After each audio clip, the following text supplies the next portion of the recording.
Heating up, boxed boilers, sponsors of weather on GB News. The latest GB News travel. Good evening, I'm Johnny Ratner. In North Yorkshire, problems continue to the southeast of Thirsk. The A19 remains closed through Hutton Cessy, where an obstruction since this afternoon still being dealt with by emergency services.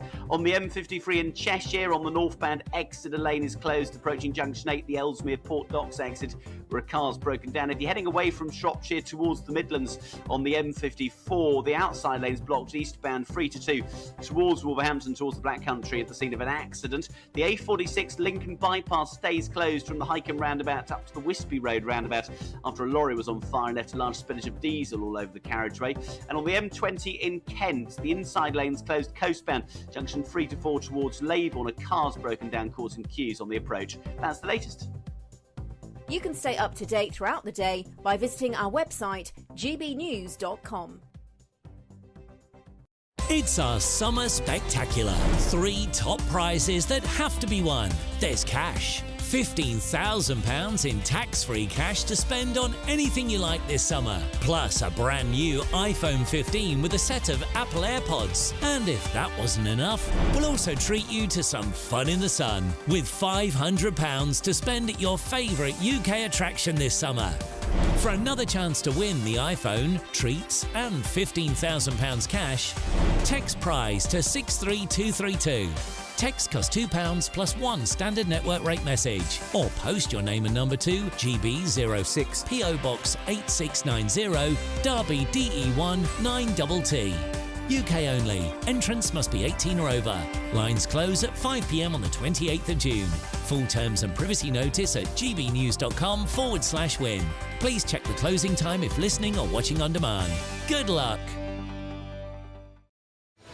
I'm Patrick Christies. Every weeknight from 9, I bring you 2 hours of unmissable, explosive debate and headline-grabbing interviews. What impact has that had? We got death threats and the bomb threat and so on. As time passes, she could have said Storm. You made my argument for me. My guests and I tackle the issues that really matter with a sharp take on every story. It went everywhere. something practical could be done. Or I can become something different. Patrick Christies tonight from 9 p.m. only on GB News, Britain's news channel. GB News is Britain's election channel. And when the big stories break, we're tackling them on Britain's newsroom. When we disagree, and we disagree a lot, it's even livelier than normal. We don't disagree that much. We do. His comedy, though, is revolting. I knew her, unlike you. That explains Beverly Turner's temperament. It's a bit frosty in here, isn't it? You'll have one of me one day. Yeah, for dartball practice. Britain's newsroom on GB News. Weekdays, 9:30 a.m. GB News, the People's Channel, Britain's news channel.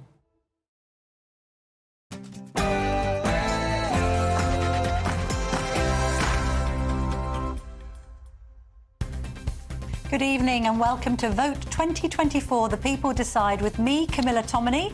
On tonight's show, we're going to give you every cough and spit of the Tory manifesto. We're going to get the reaction to the Conservatives' plans for migration, for tax, for housing. In the next hour, I'm going to be hearing from former Chancellor Quasi Kwarteng.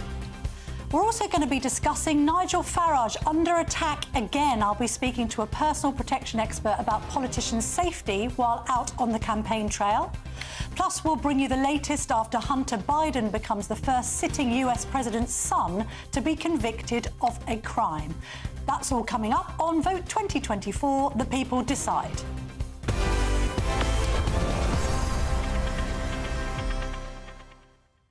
Don't forget you can join the conversation by heading to gbnews.com/yoursay for all of those comments on those subjects. We want to hear what you think of the Tory manifesto. But first, let's get the latest news headlines with Polly Middlehurst.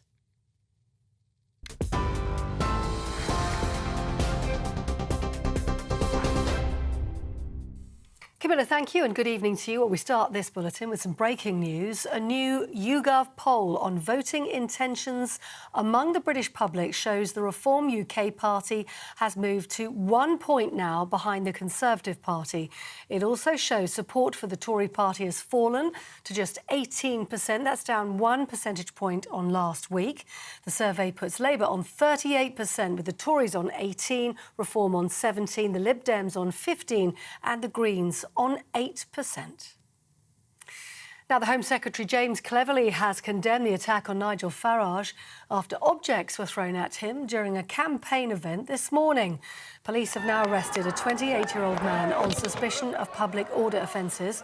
It's understood a coffee cup, possibly building rubble, narrowly missing the Reform UK leader who was on top of his party's battle bus in Barnsley in Yorkshire in the town centre this morning. Mr Farage was addressing supporters when he was interrupted by a crowd of demonstrators. He said he'd been warned previously by police not to get off the bus. Also in the news today, Rishi Sunak says he isn't blind to the fact that people are frustrated with him as he launched the Conservative Manifesto. The Prime Minister promised a multi-billion-pound package of tax cuts, including a reduction in national insurance, the pledges amounting to a total of more than £17 billion in cuts by 2030. Labour has called it a desperate wish list. The Tories claim that they can make £12 billion in savings in welfare. But the truth is, that claim is simply not credible. It is true that under the Conservatives, the welfare bill has spiralled. Since 2019, spending on benefits to support disabled people and those with health conditions has risen in real terms by £20 billion. And under Rishi Sunak as Prime Minister, the taxpayer has been losing £1 million every single hour to benefit fraud and error. That is their record. And there are savings to be made. But the idea that the Conservatives' proposals can save £12 billion is pure fiction. Let's take you to the United States now, where President Joe Biden's son, Hunter Biden, has been convicted of lying about his drug use to illegally buy a gun. A jury found the 54-year-old guilty on all 3 counts against him. It makes him the first child of a sitting president to be convicted of a crime. He was accused of not disclosing his crack cocaine addiction when completing forms to buy a gun in 2018, charges he denied. In a statement, Hunter Biden says he's more grateful for the love and support that he's received than he's disappointed by the verdict. His lawyer says they'll continue to pursue all legal challenges available. For the latest stories, do sign up to GB News Alerts, scan the QR code on the screen or go to gbnews.com/alerts.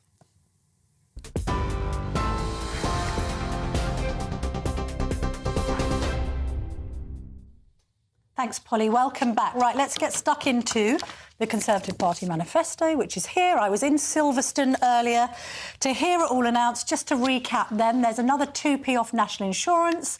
National insurance has been abolished for the self-employed. No stamp duty for most first-time buyers. Help to Buy is going to be revived. There's going to be a £12 billion crackdown on benefits. National service for teens that you know about, child benefit boost for middle classes. What else do we also already know? Pensions trickle lock plus, no new net zero charges, school mobile phone ban. Defence spending, we know, 2.5% of GDP by 2030. A legal cap on migration will be introduced to ensure it falls every year, and that amendment to the Equality Act to better protect female-only spaces and sport. So there you have it in a nutshell. Christopher Hope, GB News' political editor, joins me in the studio, along with Nigel Nelson, GB News' political commentator. Hello, chaps. We were both at Silverstone. Yes. You got a little question into the Prime Minister. What did you ask him? Well, I wondered, I think you were thinking the same thing, Camilla. It says here bold action on this manifesto. Well, where is the boldness in this document? It's all very much, we knew what was coming. The biggest surprise was the tax cut for self-employed, paid less than $50,000 a year. So quite a narrow band of people, but still worth billions. But I think what people want to hear from the Tory party and haven't heard today is boldness to take on the threat from reform on the right. One idea might be bolder on ECHR with reform, and I ask that very question of the Prime Minister. Thanks, Chris. I've been clear throughout that I believe that our plan is compliant with all our international obligations. But I've also been clear, and the manifesto is crystal clear, that if we are forced to choose between the jurisdiction of a foreign court, including the ECHR, and our country's national security, then I'm going to choose our country's national security every single time. So no answer there from the Prime Minister. No. A shame, I think, for those on the right who want to see something to take to the battle to reform UK over the past 3 weeks, with the polling that was 17 points behind, with 17 points in the polls, 1 point behind the Tory party. Yeah, that's nuts, that YouGov polling that's just been But that released. question annoyed people. I mean, the fact that the PM called GB News first of all the broadcasters in all the world, they called why me. shouldn't we be called first? Why does it always have to be the rivals? I don't know. Right to have the first question, thank you very much. Thank you very much, yeah. Especially how hard you've been working, Chris. Thank you. The big question, did you see Brad Pitt today at Silverstone? We heard his car revving up, racing around the track. He's shooting bits of his film, so he couldn't even film outside onto the actual Formula 1 track. We had to stay inside it. It struck me he's so unlucky, Sunak. He has an election campaign that pours with rain. He goes to Silverstone, a great backdrop. We can only film at the beginning of the day. After 9 a.m, we couldn't film the wonderful, the cars going round. I mean, this is the trouble. I thought the metaphor was unfortunate. You know, is he a Formula 1 PM, or was this a kind of chitty bang bang manifesto? That's the question. They need to be Formula 1, and it has been so far. Chitty bang bang. The reason why we heard so much of it is they have been struggling to get the polls off the starting grid since they started. Love that. And they've been How announcing. many more puns can you get into this and they have been in reverse gear for so long. Yes. They couldn't fairly find second gear, and they've announced lots of this manifesto already because they have to try and get the car moving, and it's still stalling. And do you think the wheels may have come off and they may have reached the end of the road, Chris? They're wobbly. This is the trouble. And also, what did you make of his demeanour? It was quite flat in there. I appreciate that Ben Houchen, the mayor for Tees Valley, sort of tried to come on and say, oh, he's full of vim and vigour. Yeah. He's still the man he was when he was a backbencher. I was like, no, he isn't. Ben Houchen is the one bright spot they've had all year, because he actually won the mayoralty, didn't he, in North East, and wasn't expected to. So otherwise, it's been quite grim. And it felt low-key in the room. There was no sunny up plans. It was raining outside, by the way, midway through his speech. No food either, can I say? No Poor food. Journalists. Hangry before they got their hands on the documents. Nigel Nelson. I'm glad I wasn't there. Nigel, you were missed. Trust me. Can we just discuss, before we get into your reaction to the manifesto, Keir Starmer's reaction to the manifesto?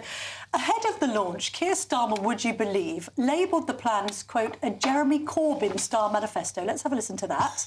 We have been absolutely clear that all our plans are fully costed, fully funded. We will not be increasing income tax, national insurance or VAT, so no tax increases for working people. None of our plans require tax rises. But this is coming from the party that's put tax to the highest level since, for 70 years. And they're building this sort of Jeremy Corbyn-style manifesto where anything you want can go in it. None of it is costed. It's a recipe for more of the same.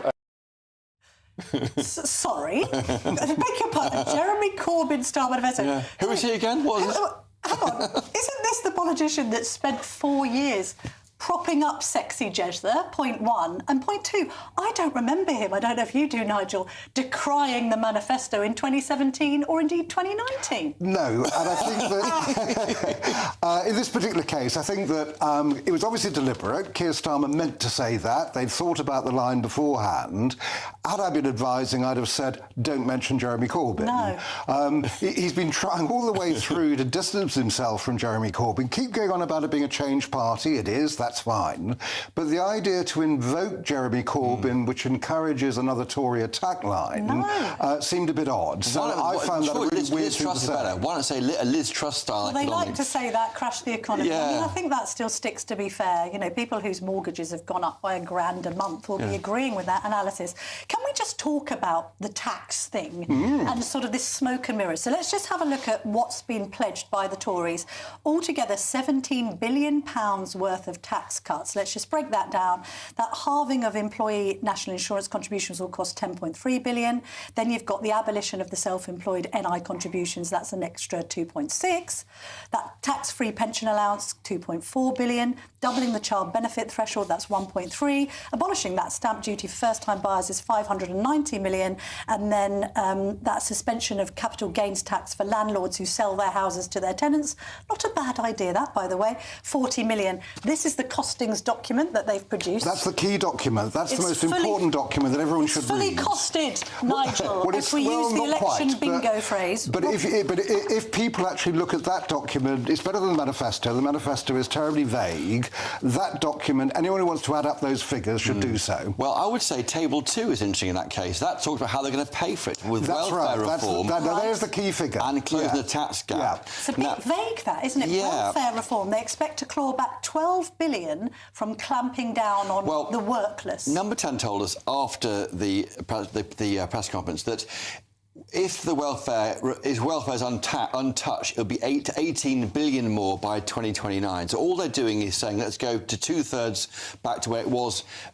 Would have been under pre-COVID levels is 12 billion saving by 2029. But this 6 billion tackling the tax gap. You've got to catch them first. What does that mean? Finding evaders? Yeah, it means catching tax dodgers. And aggressive avoiders too. Yeah, so the first thing you've got to do is actually find them. So when you look at those figures, roughly they're spending 17 billion. That's the kind of figure, annual figure by 2030. They're claiming they're going to raise this 18 billion. So 6 billion of that is coming from catching tax dodgers. Now, first of all, we've got to find them. That would probably cost you another £1 billion for the HMRC to go and have the inspectors out there to do it. Then this really strange figure, there's 12 billion you can save on welfare. Now, George Osborne did exactly the same thing in 2010. Exactly the same figure. He thought he could save 12 billion.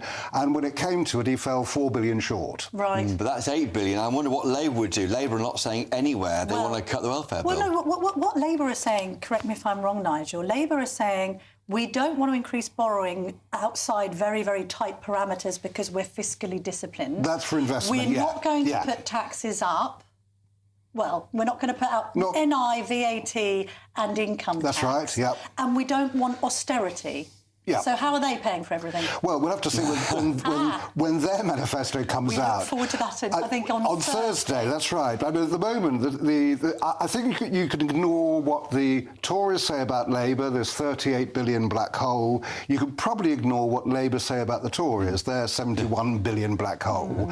And that's why I keep referring to that document. I think that what the voters need to do is look at that document and say, does this add up? Does this make sense? I mean, Chris, do voters look at these documents? I mean, I'm not very good at this sort of maths problem on countdown, so this document, I'm a journalist, I don't do maths. But Nigel's been around the House for a long time. He knows where the detail is. The point is, Chris, on this tax That's where the bodies are buried. That's where the bodies are always buried, and we'll be poring over the Labour costings document as well, admittedly, but he twice doubled down today on the claim that Labour would put £2,094 on people's tax bills. Yeah. He's not shying away from that figure. If you look at it on a macro level, that's landed. People aren't looking into the detail, are they? There was a letter today from Simon Case to Richard Holden, who's the party chairman, saying that of that, the 28 lines that made that big number, 21 did come from the Treasury, 2 internal Treasury numbers, and then others from elsewhere. So I think broadly that number does come from Treasury. But it was how it's fed in. It was fed in by political advisors who are Tories, and they've clearly decided to come up with this 2,094 to make it sound like a real figure, when all they've done is make a quick division about the number of taxpayers out there and said, oh, yeah, well, that's what it's going to cost you. Should we have a listen to what Rachel Reeves, the woman who wants to be the next Chancellor, said in reaction to the manifesto today? I want taxes on working people. I want taxes to be lower. But I am not going to make any commitments without being able to say where the money is going to come from. Because Liz Truss made a load of commitments in her mini-budget. You didn't get any of the tax cuts, but you did get the increase in mortgages. And that is exactly what you're going to get again. Rishi Sunak said he was the antidote to Liz Truss. Instead, he's cosplaying Liz Truss by, again, doing what the Conservatives did in that mini-budget, with, in this case, £71 billion of unfunded commitments. So they're not going to cut national insurance, or if they do, all it's going to mean is £4,800 more on your mortgage. Cosplaying Liz Truss, I love it.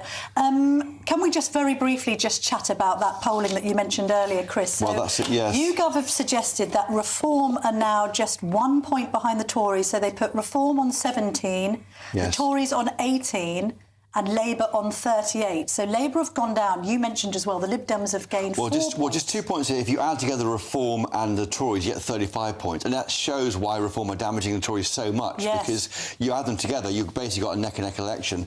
I'm interested in the Liberal Democrats. This polling was done by YouGov Monday and Tuesday over their manifesto launch. I think Ed Davies had a quietly very good campaign. Has he? It's been on a slip and slide and going I think hills he's got... with his legs Yes, in he's the having air some fun because people aren't taking life too seriously. He's got some serious policies put out on Monday and ticking off his bucket list yesterday. Yeah. And also he's got a story about his caring for his mother and his son. Touching, admittedly. I just wonder whether he's quietly getting a bit ahead and stead. We're probably going to wake up on July the 5th and suddenly the Lib Dems are going to have 50 I think they've been anonymous. Well, they should have 60 odd. I mean, what the polls are predicting, some of the polls are predicting the Tories go to below 60 and the Lib Dems above 60. Yes. Yeah. So we are in a situation where the Lib Dems could be the official opposition. I think they've been so quiet for so long, people are now going, well, hello, who are the Lib Dems? And that might benefit them on polling day. All right.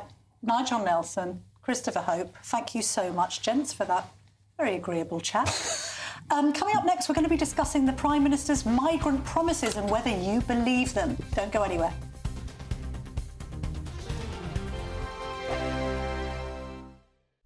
Every Saturday, 10 till 12, we'll bring you all of the news that you need to know. We'll also remind you there is so much to smile about. It's my favourite time of the week. I get to relax, enjoy some light-hearted stories, and let Ellie teach me about fashion too. That's Saturday Morning Live, every Saturday, 10 till 12. Only on GB News, Britain's news channel. This is GB News, Britain's news channel. As he kissed her goodbye with...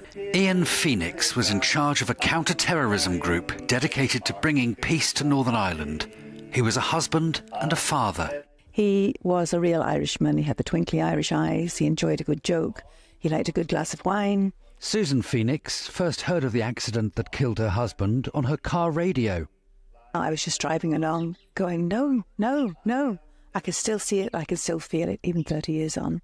On the 2nd of June, 1994, the Chinook helicopter that was taking them to a peace conference crashed into the side of a mountain on the Mull of Kintyre, killing 4 crew and 25 of the country's top counter-terrorism experts. At a board of inquiry, the Ministry of Defence concluded there was no doubt whatsoever the accident had been caused by the gross negligence of the 2 pilots, Flight Lieutenants Richard Cook and Jonathan Tapper. But there was doubt. Plenty of it. There were no eyewitnesses on that foggy night, no flight data recorder, no voice recorder. It took until 2011 for the Ministry of Defence to admit they had not a shred of evidence. At the time of the crash, systematic errors in the software that controlled the engines had been reported. The MOD had seen its safety budget slashed in the run-up to the accident. In a statement, the Ministry of Defence told GB News, in 2010, the Mull of Kintyre independent review was carried out and the findings were fully accepted. The review did not find new evidence to suggest mechanical failure, and no safety issues with the Chinook Mark II were raised in the report. This weekend, the families have formed the Chinook Justice Campaign. But justice may never come. The People's Channel. Weekdays on GB News. Wake up to breakfast every day from 6 a.m. Followed by Britain's newsroom at 9:30. At noon, it's Good Afternoon Britain. Followed by Martin Daubney from 3 p.m. Only on GB News. The People's Channel. Britain's news channel. We're proud to be GB News, the People's Channel. And as you know, we always love to hear your views. Now, there's a new way of getting in touch with us at gbnews.com/yoursay. By commenting, you can be part of a live conversation and join our GB News community. You can even talk to me, Bev Turner, or any of the members of the GB News family.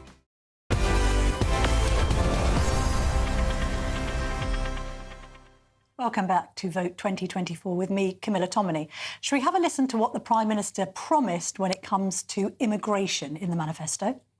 That is why if you vote Conservative on July the 4th, the flights removing illegal migrants will depart in July, establishing the deterrent that will stop the boats. Because when people know that if they try to come here illegally, they won't get to stay, then they will stop coming. And if we are forced to choose between our security and the jurisdiction of a foreign court, including the ECHR, we will always choose our nation's security. Well, let's get some reaction to that from Alp Mehmet, who's the chairman of Migration Watch. Alp, are you convinced? No, I'm not, frankly. Why not? Well, first of all, if you listen to what he's saying, we're going to have an international conference, then see what happens. We're going to ignore the ECHR if it tells us that we can't do something. What will the courts say? Are we going to ignore the courts as well? Frankly, it's no change, really, from what has been said all along, and it will do nothing to dissuade people from jumping into dinghies and making their way across the channel. OK, so let's break it down. First of all, on dinghies and Rwanda, do you have confidence that Rwanda flights will take off in July? I gather that everything is ready. If the Tories win, I should say. They're not going to take off at all if Labour win. Well, according to the polls, they haven't got a hope in hell's chance. But putting that aside, I don't think that they will. I don't think the courts will let us actually, or let flights take off. But if they did, and if it were happening 2 years ago, then maybe it would discourage people from coming across illegally. So it had the potential to act as a deterrent. In that regard, what do you make of Shadow Home Secretary Yvette Cooper and others in Labour saying, well, even if it works, we're still going to scrap it? Well, I find that very difficult to understand, frankly. The only way that it's going to discourage people from coming across illegally, if it actually works, and it does so on a regular basis. And if they are saying now we're going to abandon it anyway, I'm afraid that numbers are simply going to go up. But there is a promise in this manifesto of a legally binding cap on migration, which is progress, isn't it, Alp, or not? Well, they've been saying that for a few weeks now, and it was something that Robert Jenrick recommended in a paper that he wrote with Neil O'Brien, the CPS paper. They were saying, yes, we need a cap, and that's absolutely right. We believe that the only way to reduce immigration is to have a cap. But frankly, when you look at what their proposals are, we're going to let Parliament decide. We're going to have Parliament be advised, or we're going to be advised by the Migration Advisory Committee. How long will this all take? It's a cop-out, frankly, to suggest that it's going to be Parliament making their decision on the advice of the Migration Advisory Committee. If you could put a cap on numbers, what would your cap be? My cap would be something that means net migration of less than 100,000 and considerably less, preferably. That is the only way that we're going to prevent the explosion in our population that is now taking place. And even if the government were to reduce it to net migration of 350,000, that actually means an increase of 9 million people by the mid-2040s. Yes. It's interesting that the government is sort of saying, well, we're going to halve immigration, so it comes down to that figure, which I think is the figure that's baked into future projections by the Office for Budget Responsibility. This idea that we should just have 350,000 people coming in here. But, of course, that's from a historic high. Well, so we've gone from the tens of thousands to 350,000, and that being apparently an acceptable figure. Yeah, well, absolutely. Well, it isn't acceptable, frankly. And we are at the moment around 750,000, 700,000. That is not going to come down by very much anytime soon. 600,000 net migration a year, that means an increase of 20 million people by the mid-2040s. We just cannot cope with that. How do you integrate people like that? It means an extraordinary change to the makeup of our society, and I'm afraid no political party at the moment is prepared to face that and be realistic about what needs to be done. Reform has suggested a net zero migration. Is that unrealistic, Al? Probably, but I think we should be aiming for that, certainly. OK. Alp Mehmet, thank you very much indeed for going through those numbers with us. Much appreciated. As promised, we've got former Chancellor Quasi Kwarteng now to react to the Tory manifesto. Quasi, lovely to see you this evening. Thank you for joining me. Did he go far enough? I mean, we had nothing on income tax. We had nothing on inheritance tax. He could have gone further on stamp duty. He could have gone further on VAT thresholds. What's your reaction? Yeah, look, I think that it was very cautious. And I saw that Nadim Zahawi, who was a colleague and indeed my predecessor as Chancellor, writing in the Daily Telegraph that we should have looked at scrapping inheritance tax. I think there needed to be something bolder, perhaps, something that would actually shift the dial in the campaign. And what's happened is... sorry. You're always going to say you don't think that this idea of abolishing NI for the self-employed is bold enough?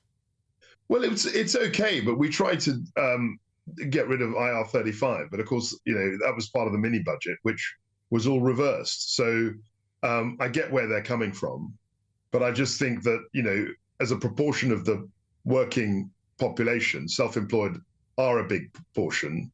But I think it's something that won't necessarily attract as much attention as some of the other tax cuts that they could have put in the manifesto. And of course, the manifesto is just that. It's a manifesto.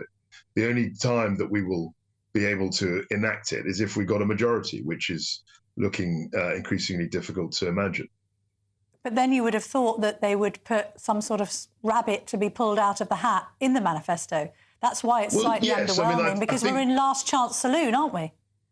Yes, I mean, if you ask me, would we be 20 points behind on average 3 weeks to go to the election, I would suggest that that was a time when you probably needed to be a little bit bold. But of course, after my experience, what happened to Liz Truss, I think there's a natural caution. But, you know, you've got 3 weeks left, and in 3 weeks, it could all be over, 3.5 weeks. So I think it was time to have something bold. On Liz Truss, Rachel Reeves has accused the Prime Minister of cosplaying Liz Truss with this manifesto. What's your reaction to that? I think that's a bit silly because, firstly, you know, what she and I tried to do was much more dynamic, I think. Obviously, we've learned our lessons. People have learned their lessons.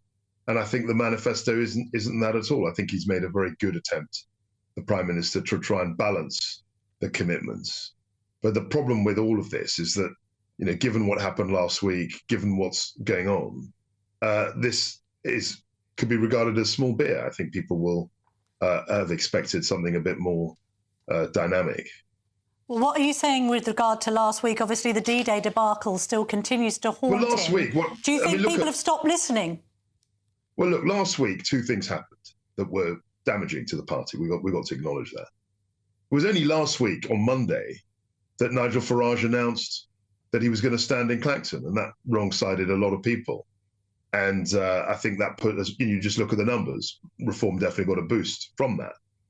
And then if you compound what happened last Monday with what happened on Thursday, for which the Prime Minister has apologised, namely his leaving the ceremony too soon, frankly, that was a bad week. I don't see how one can deny that. No. When we look at the numbers here, Quasi, maybe you can help us out, because Christopher Hope and I were trying to look at how they want to make this 17 billion that they need, because that's what the tax cuts amount to. They've attributed 12 billion to welfare reform and then 6 billion to tackling the tax gap. But we were commenting along with Nigel Nelson that all seemed quite vague. I mean, can you guarantee that you can claw back those amounts? No, it's very difficult to do that because every time you need to plug a hole in public finances, people say, oh, we're going to have more efficiencies, we're going to be more efficient at raising tax revenue. And that's, something that we've seen many times. So it is a bit vague. You can try and do it. And of course, it's very difficult to be specific about how you can raise that money. But, it's carefully costed. I mean, saying that you're going to close the tax gap is at least a signal, an indication that you're keen about, you're focused on raising money. What was your reaction, by the way, to sort of Labour denouncing Rishi Sunak for suggesting that the Labour Party was going to add £2,000 to bills? I mean, was that a political error by the Prime Minister? He stuck with that figure and he doubled down on it. I think he's right. I think, I mean, the issue actually was a technical one as to whether the Treasury had costed it. I think that was where the debate was. I know it sounds technical, but it was all about, whether the Treasury had signed off on the number. I think the number is realistic, actually. I think what the Prime Minister said was right. But I think there was the whole debate was as to whether the figure, the £2,000 for every household figure, had been signed off by Treasury officials. And I think they said that they hadn't done that.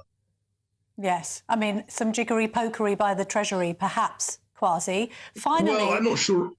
No, yeah, but I mean, look, I think the difficulty is, obviously, they're impartial civil servants. That's the idea. And dragging them in and saying, well, they've done the costings on the opposition's numbers, and this is the number, you can see why the opposition would say, well, hang on a sec. These are impartial civil servants. Did they really sign off on these numbers? That's a fair debate.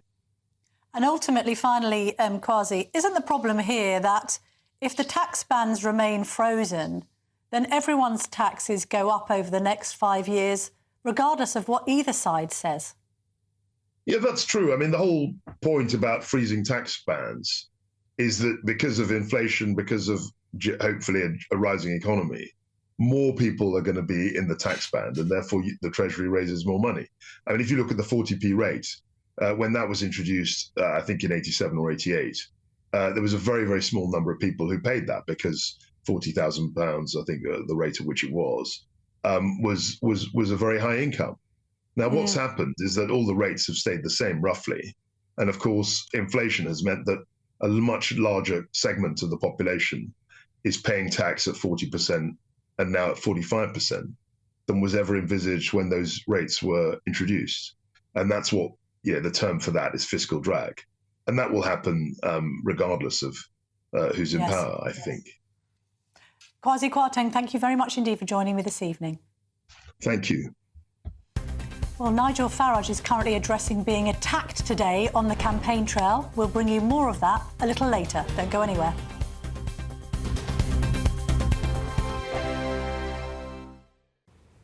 Hi there and welcome to the latest update from the Met Office for GB News. There will be fewer showers during the next 24 hours with an increased chance of clear spells, particularly in the west as higher pressure moves in. But we keep the northerly airflow, so we keep that cool air with us. And as a result, where we do see clearing skies overnight, it is going to turn fairly chilly.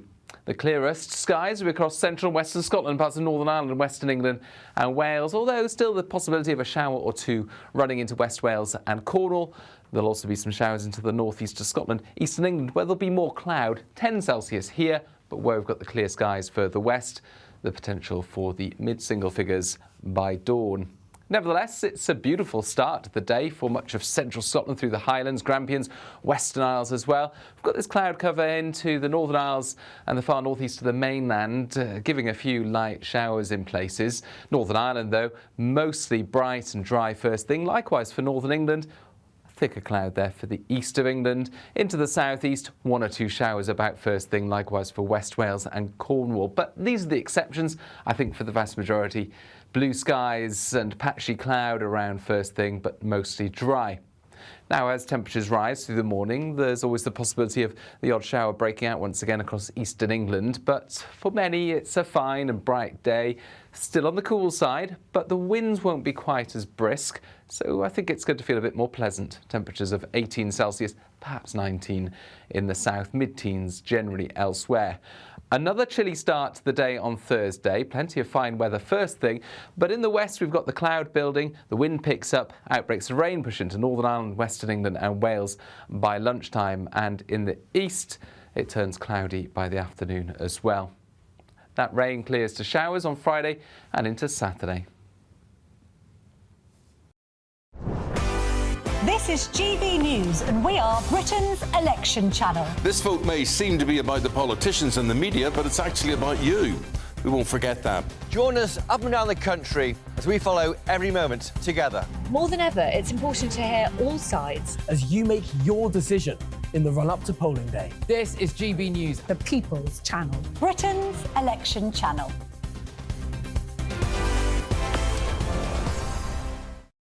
Hi there, I'm Michelle Dewberry, and I'm going to take a second to tell you all about my show, Dubes & Co. We start off with the issues of the day. We then bring in both sides of the argument. We get rid of the disrespect. And then you throw me into the mix. And trust me, I'll tell it exactly how it is. And then, of course, the magic ingredient, you at home. We mix it all together, and what have we got? In my opinion, the best debate show in town. Monday to Friday, 6 till 7 on GB News, Britain's news channel.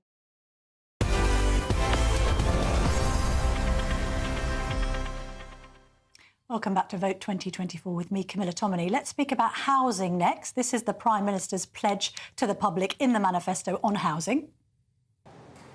And we Conservatives also want to create a society in which everyone has a chance to own. In the last 5 years, we've delivered 1 million new homes. In the next Parliament, we will go even further, delivering 1.6 million new homes by speeding up planning on brownfield land in our inner cities and by scrapping defective EU laws.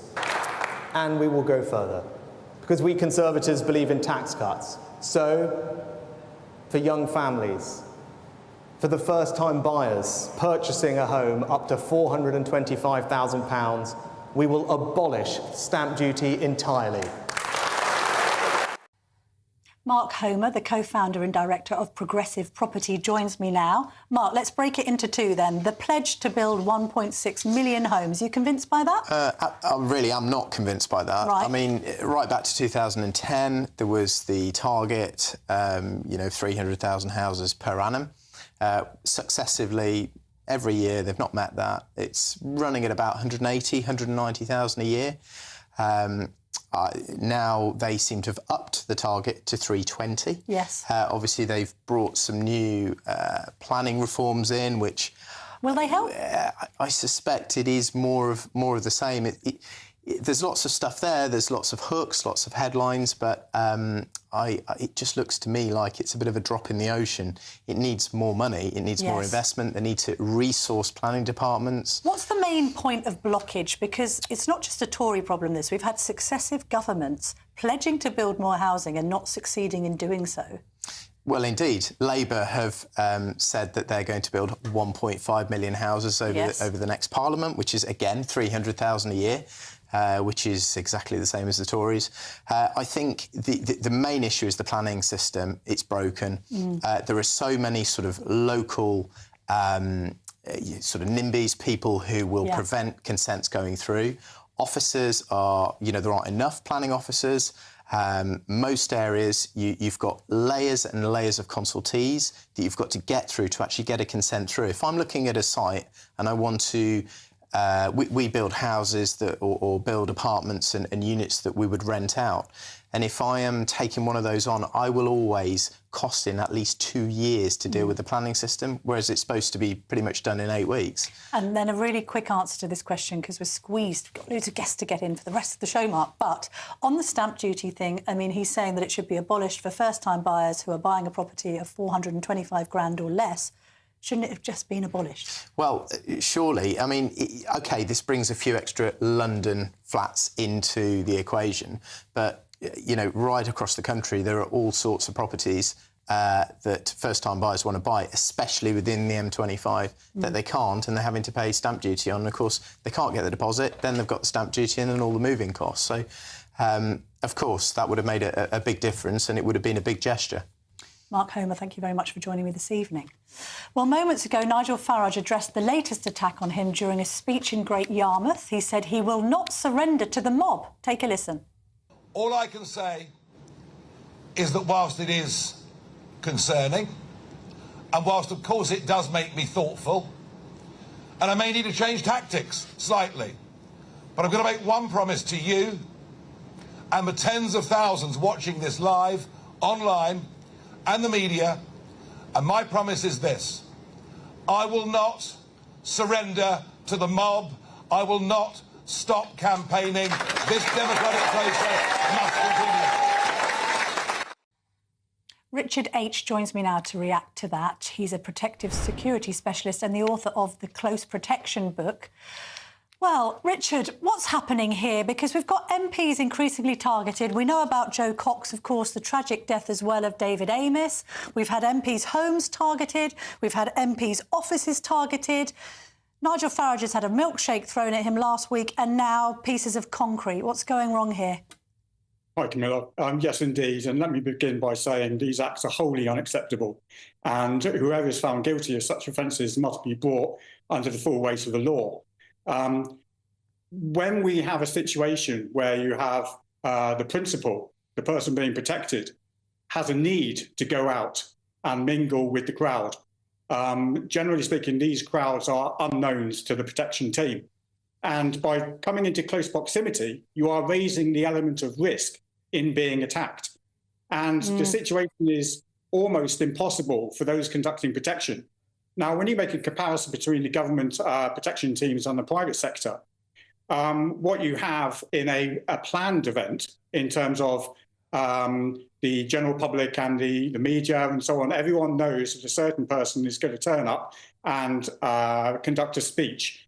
Then the government can put in certain elements to mitigate and control those risks. They can swamp the crowds with officers and have preventative measures and reactive measures in place. When you have a comparison with the private sector, it's very much dictated by the budget. And so when you have the likes of Mr. Farage, where the budget can be very restricted, you have a situation that is extremely difficult to control and mitigate.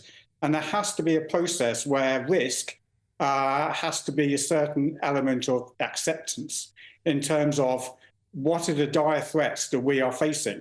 So, for instance, bladed weapons. And ultimately, when you have your life at risk from serious injury or death, that takes a far more precedence than over a coffee or milkshake. Now, when you have... sorry. I was going to ask you, Richard, I mean, in this case, the officers, they reacted really quickly and it was great to see. And indeed, Farage himself credited them with their swift action. But ultimately, do we need there to be some sort of extra protection, maybe legislatively, for MPs and people who are running for public office? Otherwise, these sorts of spontaneous acts, and by the way, this guy, I mean, he might have been planning it, he grabbed something out of a tub and just threw it. It's not like you can track fixated individuals. That's a different kind of policing. This is just people randomly attacking stuff. We've seen it with Just Stop Oil. We've seen it with Extinction Rebellion. Very briefly, Richard, don't we need to beef up the law on this? We live in a democratic world. We live in a democracy and a fair and free society. And you can't have one law for politicians and one law for the rest of the general public. Law has to be fit for purpose throughout society. And if it's not, then it needs to be changed. What we have are adequate laws, in my mind, to deal with such incidents. However, it's not a deterrent. When you have someone guilty of a common assault, which just results in the community service and a fine, that in itself is not a deterrent for that person's 5 minutes of fame. There has to be a more concerted effort, an increased budget to provide the protection needed to these MPs and those campaigning to be elected. Richard H., thank you very much indeed for joining us this evening. Thank you. It's very difficult when politicians can't go out and about amongst the public. That's the whole point, surely. Well, we have a little section called Can You Believe It? Named after me, Camilla. Used to be called something else, but we're calling it Can You Believe It? And I've picked for tonight the Hunter Biden fiasco because a 12-member jury has found the defendant guilty on all 3 counts against him. Hunter Biden falsely claimed to be free of illegal drugs when he filled out a government document for a revolver and then illegally possessed the weapon. Sentencing guidelines for the gun charges are 15 to 12 months, although experts say he'll get less and is less likely to be incarcerated if he abides by the terms of their pre-trial release. I'm just saying, can you believe it? Because we've now got one presidential hopeful who's been found guilty of a crime. We've got now the son of a potentially president that wants to serve another term in office, Joe Biden's son, also found guilty of a crime. And as I've said before, at the moment, the US residential race seems to be between 2 men, one who might be under a custodial sentence and one that can't finish a sentence. And these are the leaders of the next free world, ladies and gentlemen.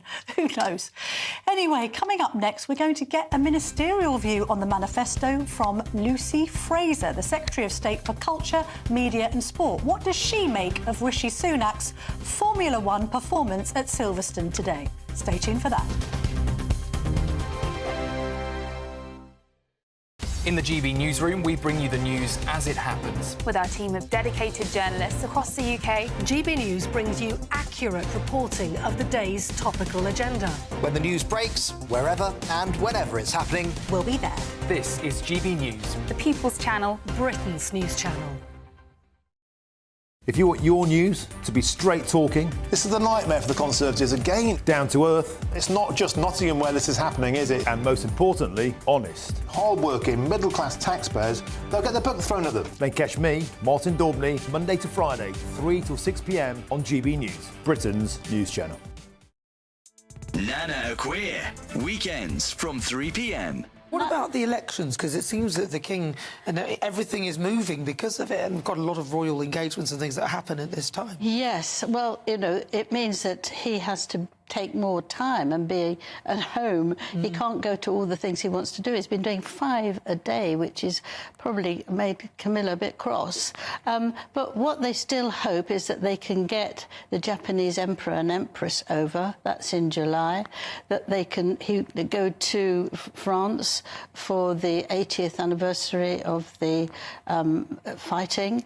And he will be able to do 1 or 2 things, and Ascot he's very keen to do. Now, those aren't things that are political in any way. Just want to talk about Harry and Charles's argument, where Harry said he didn't want to stay, he wanted to go to a hotel. And it's come out now that actually King Charles is believed that he was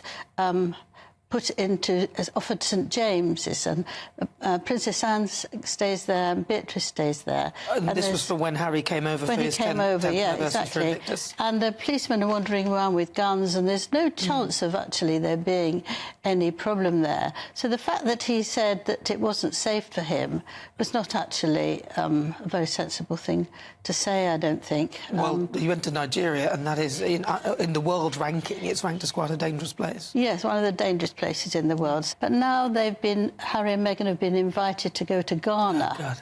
Well, it's interesting because my parents are from Ghana. I have Ghanaian heritage, and I'm thinking she'll probably then claim there's a percentage that she's Ghanaian as well. I'll be like, hang on a minute, you were Maltese, you're also Nigerian, and now German, you're going to say you're Ghanaian and German. Yeah. Come on. Thank you very much. Squeeze it in. Yeah, let's get them all in. Angela Levin, thank you very much. Thank you. The People's Channel.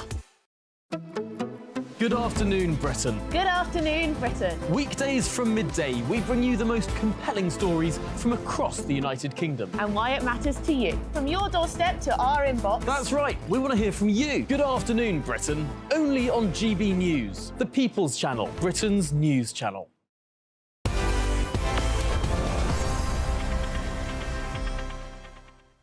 Welcome back to Vote 2024 with me, Camilla Tominey. Now, we are waiting for the Secretary of State for Culture, Media and Sport, Lucy Fraser, to enter the building. To be fair to her, she's been doing lots of other broadcasts. She's had a very busy day defending the manifesto that's just been announced in Silverstone. So let's put it this way. She'll either appear next to me while my show continues, and if she doesn't, she will appear with you, Tom Harwood, because we would never ditch the opportunity to grill a minister on GB News, Absolutely, would we? no. A minister is a dish best served grilled. Indeed so. We love a grilling. What did you make of today, Tom? Do you know, the first impression I had wasn't anything to do with the policy. I think a lot of the policy had already been pre-briefed out. There'd been announcement after announcement. For the first week of this campaign, it was almost like there was an announcement every single day. What struck me most was the demeanour of the Prime Minister. He looked like a man who had not been having a good time of it. He looked a bit dour. Had a good time. Do you know what? I asked this of the Health Secretary, Victoria Atkins. I was obviously working for The Telegraph by day, GB News by night, and I said, "You're the Health Secretary. Is he all right?" And she was like, "He's fine. He's firing on all cylinders. He's absolutely fine." And I thought, he didn't look like he was in his happy place. His wife was there, that was nice. Akshata Murthy was there, resplendent in yellow, supporting him. But it was just very low energy. You'd think that in this rousing moment, if you think back to 2017, when Jeremy Corbyn was 20 points behind in the polls, you know the moment that turned round those polls? It was the Labour Party's manifesto. People started taking Labour a little bit more seriously at that point, and there was just energy and crowded rallies and all the rest of it. People banging drums, ruining that White Stripes song for us all. No, I agree with you. Also, at Silverstone, I sort of thought you could have Boris Johnson at Silverstone and it would sort of work. He'd get in the car. He would get in the car. And I kind of thought you're trying to present him as this Formula One PM, and actually he's a bit more like a clapped-out old banger right now. You know, they're at the end of the road. Sorry, we've used enough puns with Christopher Hope, but let's use some more tonight. Well, they did this thing that all the political parties seem to do right now, which is go to an iconic location and just stand in front of a plain blue background. We didn't really need to be there. And I don't know... It reminds me of when Keir Starmer went to the White Cliffs of Dover to make a point about migration policy. Just stood in front of a red background. He could have been anywhere. He might as well have stayed in London. With this polling as well, Tom, I mean, what are you hearing? I know you've got great Tory contacts. What's the reaction, for instance, to YouGov finding that Reform is now on 17 points behind the Tories on 18? Do you know what? I'm not surprised. I'm not surprised. Over the weekend, I was talking to people who've been knocking on doors and to try and convey the sense of exasperation. I just don't think I could do it live in the studio because things are so dire, really dire, and these are in different seats that were that survived the 1997 landslide, seats that were previously considered to be safe as houses for the Conservative Party. And the people that I've been talking to have been saying that votes are stripping off in all directions. They're going to the Lib Dems, they're going to the Labour Party, they're going to Reform as well. Now, I should say that there are some MPs that I've spoken to who have actually said things are about OK in my patch. And there are a few seats. I mean, after all, the Tories aren't going to end up with 0 seats. No. Not even Canada in 1993 that happened. No, but Savanta as well, polling from them today has suggested that actually that D-Day blunder hasn't made that much impact. Interestingly, that was just one poll. Admittedly, you would expect there would be this huge sort of exodus from the Tories to Reform again. It's not really shown that, so that's quite interesting. I mean, you say about votes going in all different directions. I'm still not getting a sense of 1997 here. I'm not getting a sense that 2019 Tory voters are, you know, in the street waving banners in the air for Keir Starmer. No, but they don't have to be. No. They don't have to be. And if you look at the YouGov poll that's released today, the Labour Party is on 38%. Now, that's more than 5 points behind where Boris Johnson came in 2019. Boris Johnson got 44% of the vote, sorry. 44%. The Labour Party on 38%. But still, because the Tories are so low, a 20-point lead. And it's not about the raw vote share that matters, or indeed the enthusiasm that those votes are cast with. Instead, it's about the gap between first and second. So when Theresa May got, 43%, and Jeremy Corbyn got around 40%, it was only a 3-point gap, and therefore it's a very tight result, even though the shares of the vote were quite high. So you can sort of see how actually apathy is helping Keir Starmer here. But, and here's the big but for the Labour Party and the incoming Keir Starmer government in all likelihood, they're not going to have a long honeymoon. Things are still going to feel the same. And very, very quickly we're going to see... If Labour get in, there will be no poverty. Oh, yeah. The NHS will be restored overnight. There will be no homelessness on the streets of London. Taxes will somehow fall and spending will somehow rise. Do you know who was conspicuous by her absence today? Didn't spot Penny Mordaunt, or indeed her blow-dry, Tom. Interesting. Kemi was there, yeah, but not Penny. Very, very interesting. Well, she's got a more marginal seat, I think we've got 30 seconds left. What else is coming up? You're getting Lucy Fraser, because unfortunately she's here, but she's going to come on your show, not mine. I can see her through the door, I think. Yeah, we can see her. There we go. But no, absolutely, Lucy Fraser also be speaking to Jacob Rees-Mogg, the regular person who sits in... Absolutely, but also discussing some big things that the Labour Party is rumoured to be announcing in just 2 days' time. All right, stay tuned for State of the Nation. Lucy Fraser, I can see through this door here. But first, here's the weather with Aidan McGibbon, and I'll be back at this time tomorrow, 7 p.m. Have a great evening. Looks like things are heating up. Boxed boilers, sponsors of weather on GB News. Hi there and welcome to the latest update from the Met Office for GB News. There will be fewer showers during the next 24 hours, with an increased chance of clear spells, particularly in the west as higher pressure moves in. But we keep the northerly airflow, so we keep that cool air with us. And as a result, where we do see clearing skies overnight, it is going to turn fairly chilly. The clearest skies will be across central and western Scotland, parts of Northern Ireland and western England and Wales, although still the possibility of a shower or two running into West Wales and Cornwall. There'll also be some showers into the northeast of Scotland, eastern England, where there'll be more cloud, 10 Celsius here, but where we've got the clear skies further west, the potential for the mid-single figures by dawn. Nevertheless, it's a beautiful start to the day for much of central Scotland through the Highlands, Grampians, Western Isles as well. We've got this cloud cover into the Northern Isles and the far northeast of the mainland, giving a few light showers in places. Northern Ireland, though, mostly bright and dry first thing. Likewise for Northern England. Thicker cloud there for the east of England. Into the southeast, 1 or 2 showers about first thing, likewise for West Wales and Cornwall. But these are the exceptions, I think, for the vast majority. Blue skies and patchy cloud around first thing, but mostly dry. Now, as temperatures rise through the morning, there's always the possibility of the odd shower breaking out once again across eastern England. But for many, it's a fine and bright day. Still on the cool side, but the winds won't be quite as brisk. So I think it's going to feel a bit more pleasant. Temperatures of 18 Celsius, perhaps 19 in the south, mid-teens generally elsewhere. Another chilly start to the day on Thursday. Plenty of fine weather first thing, but in the west we've got the cloud building, the wind picks up, outbreaks of rain push into Northern Ireland, Western England and Wales by lunchtime, and in the east it turns cloudy by the afternoon as well. That rain clears to showers on Friday and into Saturday. A brighter outlook with Box Solar, sponsors of weather on GB News.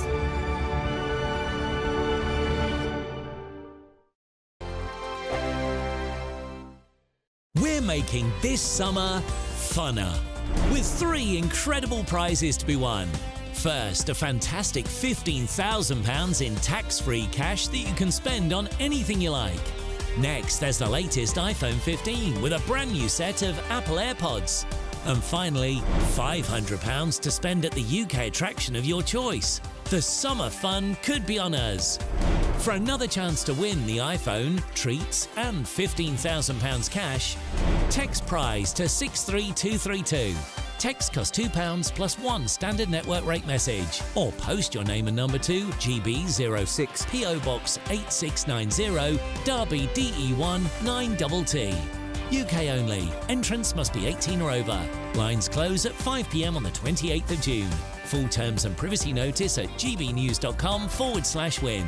Please check the closing time if listening or watching on demand. Good luck. GB News is Britain's election channel. And when the big stories break, we're tackling them on Britain's newsroom. When we disagree, and we disagree a lot, it's even livelier than normal. We don't disagree that much. We do. His comedy, though, is revolting. I knew her, unlike you. That explains Beverly Turner's temperament. It's a bit frosty in here, isn't it? He'll have one of me one day. For dartball practice. Britain's newsroom on GB News. Weekdays, 9:30 a.m. GB News, the People's Channel, Britain's news channel.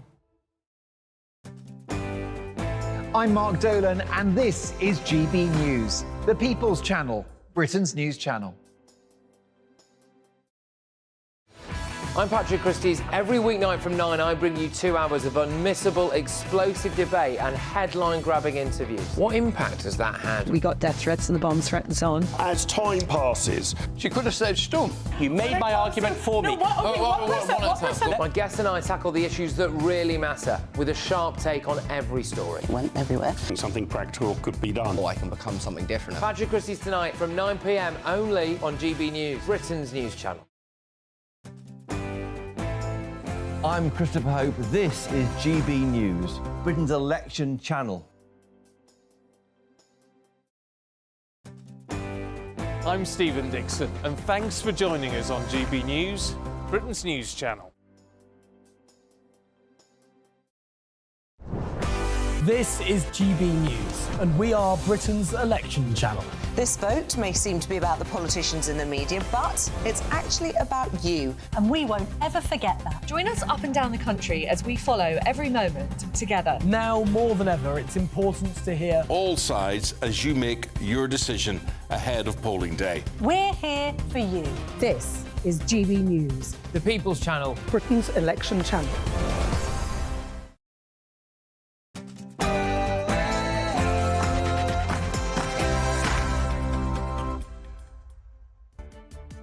Good evening. evening. I'm Tom Harwood, Deputy Political Editor of GB News, bringing you the State of the Nation tonight. It's Manifesto week and the Tory party has found a kitchen sink. From tax cuts... 2027, we will have halved national insurance to 6%. To tackling illegal migration. The flights removing illegal migrants will depart in July. To building more homes to solve the housing crisis. In the next Parliament, we will go even further, delivering 1.6 million new homes. But what's the detail? And will it turn out to be enough to turn the seemingly unstoppable tide against the Tories? The manifesto also included welfare reforms, but as today's unemployment figures show, an increase of more than 130,000. Is this all too little, too late? Meanwhile, the Labour Party has issued a pledge to ban energy drinks for the under-16s, with the Shadow Health Secretary Wes Streeting promising an interventionist approach to protecting children's health. Plus, did you know that people from more than 56 countries have the right to vote in British elections if they're residents here? What does British citizenship mean when hundreds of thousands, potentially millions of foreign nationals have the right to vote? We'll be debating that shortly. State of the Nation starts now.